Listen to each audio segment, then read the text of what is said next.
तुझ्यावरचे माझे प्रेम या पुस्तकाचं प्रकाशन झालं असं मी जाहीर करते आणि जितू म्हात्रे यांचं खूप खूप अभिनंदन करते. किती सुंदर योग जुळून आलाय बघा या पुस्तकाच्या प्रकाशनाचा. आता हा योग जुळून आलाय की आषाढस्य प्रथम दिवसे म्हणजे आषाढाचा पहिला दिवस हा आपण महाकवी कालिदास दिन म्हणून साजरा करतो. आणि महाकवी आद्यकवी कालिदास यांचं जे खंडकाव्य मेघदूत हे आणि वेगळं काय होतं, तुझ्यावरचं माझं प्रेम तेच होतं ना. म्हणजे एका यक्षाने म्हणजे त्याचा विरह त्याचा निरोप सांगण्यासाठी त्या मेघाला एक मेसेंजर बनवलं होतं, निरोप्या बनवलं होतं. तर इतकं सुंदर तो योग जुळून आलेला आहे कालिदास दिनानिमित्त आणि महाकवी कालिदासांचाच आशीर्वाद जितूला लाभलेला आहे. त्यामुळे त्याच्याकरता खूप खूप टाळ्या होऊ देत.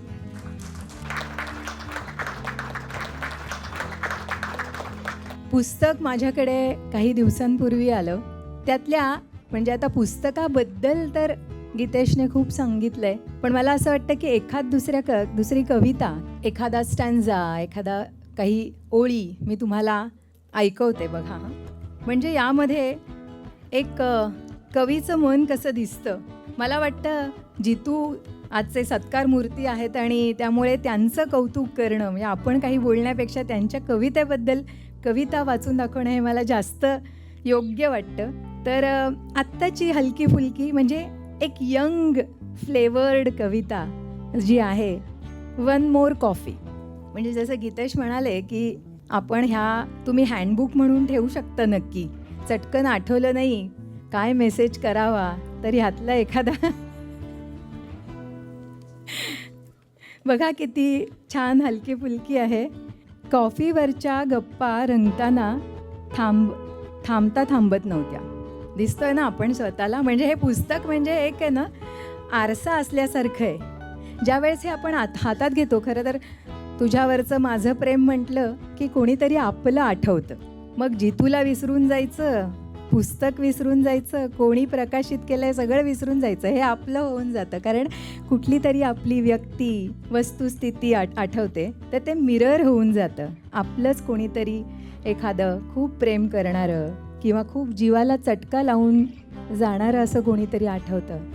कॉफीवरच्या गप्पा रंगताना थांबता थांबत नव्हतो, किस्स्यातून किस्से सांगताना मनातलं सांगत नव्हतो. बघा किती गंमत आहे ना.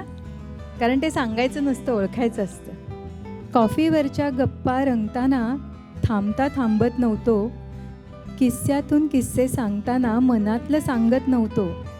रोज कॉफीच्या निमित्ताने भेटणं एक बहाणा होता. कॉफी टेबलवर तुला पाहत बसणं एक नजराणा होता. कॉफी पिता पिता आपण एकमेकांकडे बघत बसायचो. कॉफी पिता पिता आपण एकमेकांकडे बघत बसायचो. तासनतास काही न बोलता मनातलं बरंच काही बोलायचं. हा एक पोएटिक थॉट आहे. किती सुंदर आहे बघा की काही न बोलता मनातलं बरंच काही बोलून जायचं. सुंदर. आणखी एका कवितेमध्ये मला जितूमधला एक तो डिरेक्टर आहे ना, डिरेक्टर तो दिसतो. कविता हा आपल्या मनाचा आरसा असतो, अर्थात समाज मनाचा पण आरसा असतो. त्यामध्ये त्या कवीचं व्यक्तिमत्व झिरपत असतं. आत्ताच त्यांचं व्यक्तिमत्व किती हळवं आहे हे आपण पाहिलं. आणि एक गोष्ट मला फार छान गंमत वाटली या गोष्टीची की काय होतं, बरेचदा आपण आपल्या भावना व्यक्त करायला आणि खास करून जी पुरुष मंडळी आहेत आपल्याकडे ना जुन्या पिक्चर होऊन गेला माहिती आहे. त्याच्यात एक सुपरहिट डायलॉग होता. तो डायलॉग आहे ना सगळ्या पुरुषांनी फार मनावर घेतलाय, मर्द को दर्द नाही होता. आणि मग अरे छे आपण कसं रडायचं, हे मग ते असं कोंडून राहायचं. हे असं जे व्यक्त होणं ना त्याला खूप धीर लागतो, खूप ताकद लागते. एवढ्या सगळ्यांच्या समोर जे मनात आहे ते येणं. आणि यात अजून एक गोष्ट अशी जाणवली की तुम्ही सगळे इथे बसलेले जितूचे खूप जीवाचे जीवलग असाल नक्कीच. आणि म्हणून त्यांना हे करणं सहज शक्य झालं. मी जसं म्हटलं की प्रत्येक कवितेमध्ये त्या कवीचं चे वेगवेगळी रूपं दिसत असतात. तर ह्यामध्ये मला कुठेतरी मी एकच त्याचं कडवं वाचते. रोमॅन्टिक पाऊस. पावसाचा मोसम आहे छान. खिडकीतून बाहेर पडणारा पाऊस पाहू लागलो. जुन्या आठवणींच्या फ्लॅशबॅकमध्ये वाहू लागलो. दोघांच्या हाती गरमागरम कॉफीचा मग होता. दोघांच्या हाती गरमागरम कॉफीचा मग होता. सोबतीला पहिल्या पावसाचा पहिला ढग होता. किती सुंदर कल्पना आहे. दोघांच्या हाती गरमागरम कॉफीचा मग होता. सोबतीला पहिल्या पावसाचा पहिला ढग होता. रेडिओवर पंचमदांच्या गाण्यांची बरसात होती. ऑब्व्हियसली पंचमदान व्यतिरिक्त अजून कोण असू शकतं. आणि जितूनी मध्ये एक मला पंचमदांची कवितासुद्धा पाठवली, खूप सुंदर लिहिली आहे. आणि त्याचं मला वाटतं त्यांनी रेकॉर्डिंग पण केलेलं आहे. तुम्ही जरूर ऐका, यूट्यूबवर आहे ते. रेडिओवर पंचमदांच्या गाण्यांची बरसात होती. छपरावर एक लय सुरात सरीवर सर गात होती. गमतीदार गप्पा गोष्टींची मैफल रंगली होती. जुने किस्से सांगताना कॉफीही संपली होती. थोडी जास्त आणून ठेवायची ना अशा वेळेस. गमतीदार गप्पा गोष्टींची मैफिल रंगली होती. जुने किस्से सांगताना कॉफीही संपली होती. तासन तास पहिल्या भेटीच्या फ्रेममध्ये राहू लागलो. बघा पुन्हा फ्रेम म्हणजे डिरेक्टर, किती डिरेक्टर डोकावतोय ना. तासन तास पहिल्या भेटीच्या फ्रेममध्ये राहू लागलो. जुन्या आठवणींच्या फ्लॅशबॅकमध्ये वाहू लागलो. एक चारोळी यांनी खूप सुंदर ह्या कविता संग्रहाचा शेवट त्यांच्या चारोळ्यांनी केलेला आहे. अनेक चारोळ्या ह्याच्यामध्ये आहेत. मनोगतामध्ये एक खूप निखळ साधा माणूस, एक ऑनेस्ट पर्सन, त्यांचं मनोगत वाचताना मला जाणवलं की त्यांनी खरं खरं मनातलं सगळं सांगून टाकलेलं आहे. बरेचदा असं होतं की कवी म्हटलं की नाही ते जर जे छान असेल ते माझा अनुभव आणि बाकी मग नाही परकाया प्रवेश, असं नाही केलं त्यांनी. तर जे लिहिलं आहे त्यांनी त्यांच्या प्रेमाबद्दल, प्रेमभंगाबद्दल बऱ्याच गोष्टी छान लिहिलेल्या आहेत आणि सगळ्यांना ते सांगितलेलं आहे. त्यामुळे त्यांचं जे ऑनेस्टी आहे, त्यांचा सच्चेपणा त्याच्यामध्ये दिसतो. एक मला ह्याच्यामध्ये मुद्दाम एक चारोळी मी वाचते. भरून आलेलं मन कुणासमोर मोकळं करावं. भरून आलेलं मन कुणासमोर मोकळं करावं. खरंच हृदयी भाव जाणणारं आपलं कुणीतरी असावं. आता या चारोळीचा संदर्भ काय तुम्ही म्हणाल तर जितूचं सगळेच जण कौतुक करतायत, पण मला कौतुक वाटतं त्यांच्या अर्धांगिनीचं. काय म्हणाले ते, कुणीतरी असावं, देवाने तुमची इच्छा पूर्ण केली, कोणीतरी असावं. म्हणजे आपल्या नवऱ्याचं स्वप्न आपण जगावं. म्हणजे इतकं सुंदर, हे नवऱ्याच्या तुझ्यावरचं माझं प्रेम असं कोणासाठी त्यांनी लिहिलंय माहीत नाही. तरी ते पुस्तक प्रकाशनासाठी, कारण त्यांनी इतकं मी ज्या वेळेस नाही एक मिनटं, मी याबद्दल अगदी आक्षेप घेणारे, कारण त्यांनी खूप सोयीस्कर आणि डिप्लोमॅटिक पद्धतीने इथे लिहिलेलं आहे प्रेयसी. प्रेयसी लिहिलंय, कोण माहिती नाही, पत्नी आणि प्रीतम. आता ह्या तिन्ही एकच, असा ॲस्ट्रिक वगैरे खाली काही लिहिलेलं नाही आहे.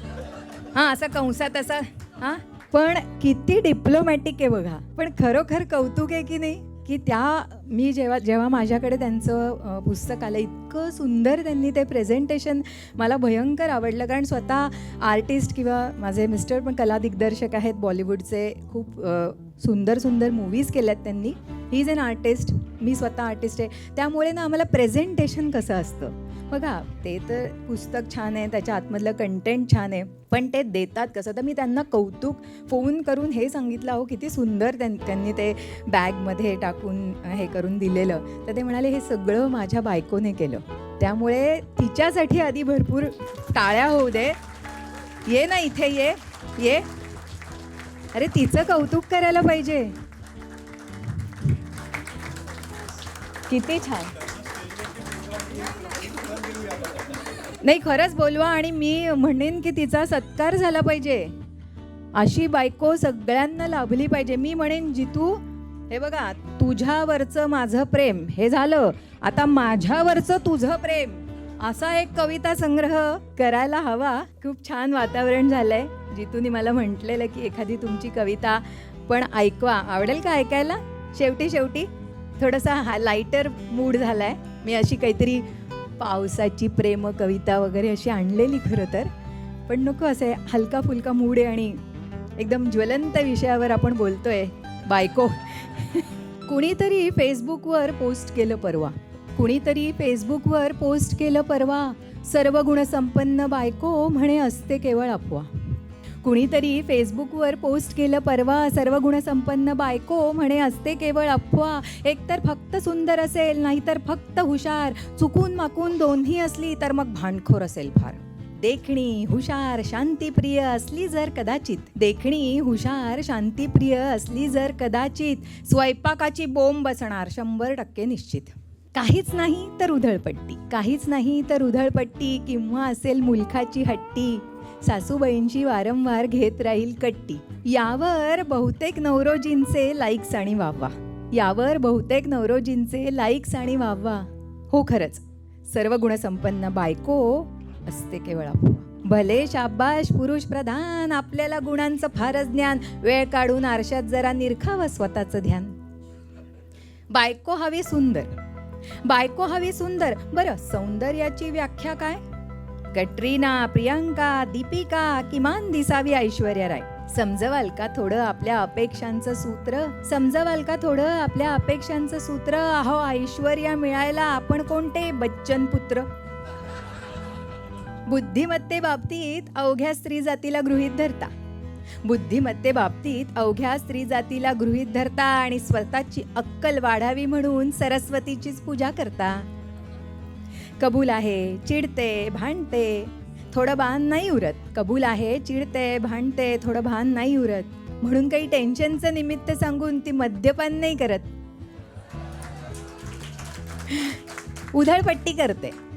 उधळपट्टी करते पण घरासाठीच, तरी पै साठवते ना, आणि स्वतःकडले संपल्यावर मग तुम्हाला तीच आठवते ना. सासरी तुम्हा रावसाहेबांची शाही उडवत असते, तरी दुसऱ्याच दिवशी काटे टोचतात, घरची ओढ लागते. मग लाडाकोडाची ती राजकुमारी कशी घरदार सोडून येते, तुमच्यासाठी असेल त्या परिस्थितीत जन्मभर जुळवून घेते. आयुष्याच्या तिन्ही सांजेला दमून थकून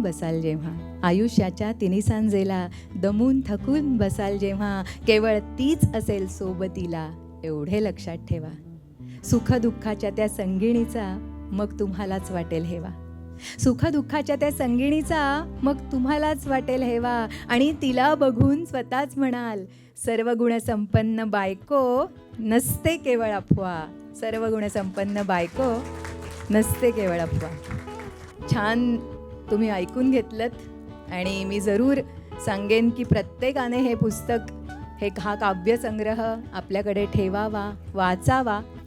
या पुस्तकाला प्रस्तावना नाही, हा एक खूप सुंदर योग आहे. कारण मी असं म्हणेन की प्रत्येकाने हे पुस्तक घ्या आणि स्वतः प्रस्तावना लिहून त्या पुस्तकाबद्दल अभिनंदन जितूला पाठवा. पुन्हा एकदा जितू, तुम्हाला शुभेच्छा, आणि माझ्यावरचं तुझं प्रेम या कविता संग्रहासाठी प्रेरणा तिच्याचकडून घ्या.